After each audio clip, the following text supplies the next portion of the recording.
दोस्तों, भाजपा की सरकार में नेताओं की हालत हुई खराब। बीजेपी नेताओं का घर से निकलना हुआ मुश्किल। उत्तराखंड में बीजेपी मंत्री को किसानों ने पीटा। किसानों से जान बचाकर भागे बीजेपी मंत्री। बीजेपी मंत्री के सामने किसानों ने पीएम मोदी को कोसा। किसानों ने दिखाए काले झंडे, लगाए मोदी मुर्दाबाद के नारे। मोदी सरकार की इज्जत को बचाने के लिए गोदी मीडिया ने छुपा दी खबर। अगर आप भी किसानों का समर्थन करते हैं तो लाइक कीजिए इस वीडियो को और चैनल को सब्सक्राइब करने के बाद घंटी बजाना बिल्कुल ना भूलें। बढ़ते हैं पहली खबर की तरफ। कैबिनेट मंत्री यशपाल आर्या को काले झंडे दिखाकर किसानों ने किया विरोध प्रदर्शन। दरअसल केंद्र की मोदी सरकार द्वारा पारित किए गए कृषि कानूनों का विरोध देश भर के किसान के द्वारा पिछले काफी समय से लगातार जारी है।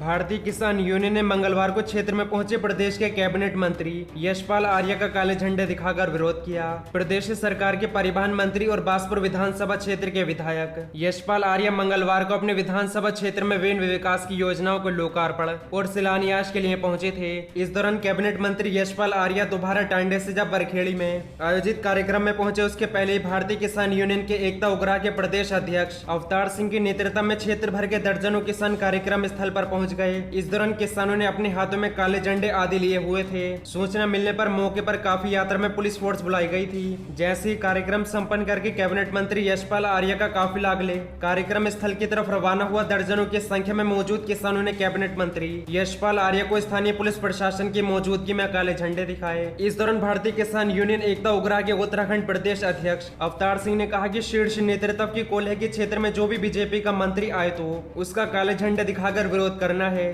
तो दोस्तों, अब आप इस वीडियो को भी देखिए कि किस तरीके से किसान बीजेपी मंत्री का विरोध कर रहे हैं, उन्हें काले झंडे दिखा रहे हैं।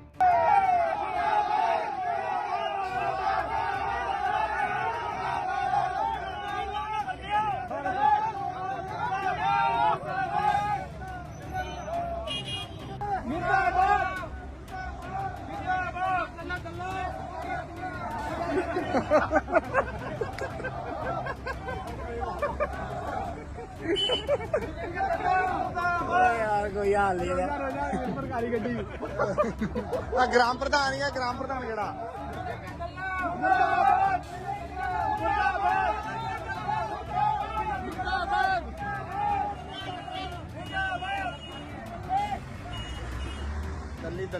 उन्होंने कहा कि विरोध इसलिए करने हैं कि सरकार ने गैर कानूनी तरीके से किसानों के खिलाफ कानून पास किया है। उन्होंने कहा कि आज हमारे गांव में यशपाल आर्य नाम का एक मंत्री आया है जिसका हम पूरे तरीके से विरोध करते हैं। उन्होंने कहा कि हम कार्यक्रम स्थल तक जाना चाहते थे, लेकिन भारत की फोर्स को उन्होंने अंग्रेजों की फोर्स बनाकर रख दिया है जो कि हमें कार्यक्रम स्थल तक पहुँचने नहीं दे रही है। वहीं जब इस पूरे मामले में कैबिनेट मंत्री यशपाल आर्य से बात की गई तो उन्होंने कहा कि हम किसानों के खिलाफ नहीं है। किसान अन्नदाता है, वो मेहनत करके हमारी भूख मिटाता है। उन्होंने कहा कि हर समस्या का समाधान मिल बैठकर ही होता है। हम हमेशा बातचीत के लिए तैयार हैं। किसान विरोध के स्थान पर बातचीत का रास्ता निकाले तभी समाधान हो सकता है। बढ़ते हैं अगली खबर की तरफ। सुप्रीम कोर्ट का आदेश, सिंगू बॉर्डर पर एक तरफ की सड़क खाली करें किसान। दरअसल सुप्रीम कोर्ट ने मंगलवार को कुंडली सिंगू बॉर्डर पर धरना दे रहे किसानों से एक तरफ की सड़क खाली करने को कहा है। सुप्रीम कोर्ट ने यह फैसला जनहित याचिका पर सुनवाई के दौरान सुनाया। कोर्ट ने सोनीपत जिला प्रशासन को आदेश दिया है कि नेशनल हाईवे 44 पर कुंडली सिंगू बॉर्डर पर प्रदर्शन करे किसानों से एक तरफ का रास्ता आम लोगों को दिलाया जाए। सुप्रीम कोर्ट के आदेश के बाद सोनीपत उपायुक्त ललित सिवाच मंगलवार को कुंडली सिंगू बॉर्डर पर किसानों प्रदर्शनकारियों के बीच पहुंचे।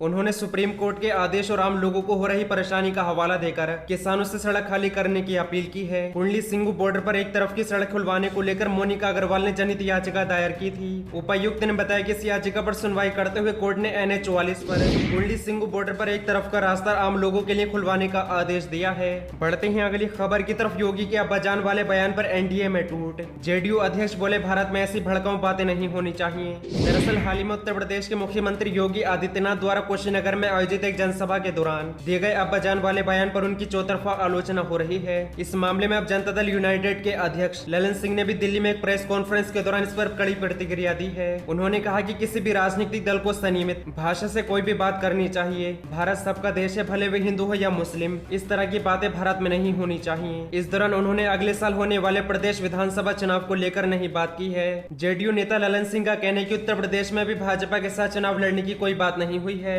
अगर एनडीए के साथ हमारी बात नहीं बनी तो हमारी पार्टी अपने बलबूते पर ही मजबूती से उत्तर प्रदेश में चुनाव लड़ेगी। हम इसके लिए अभी से ही तैयारी कर रहे हैं। गौरतलब है कि जनता दल यूनाइटेड उत्तर प्रदेश के साथ साथ मणिपुर विधानसभा चुनाव में भी अपनी किस्मत आजमाने की कोशिश कर रही है।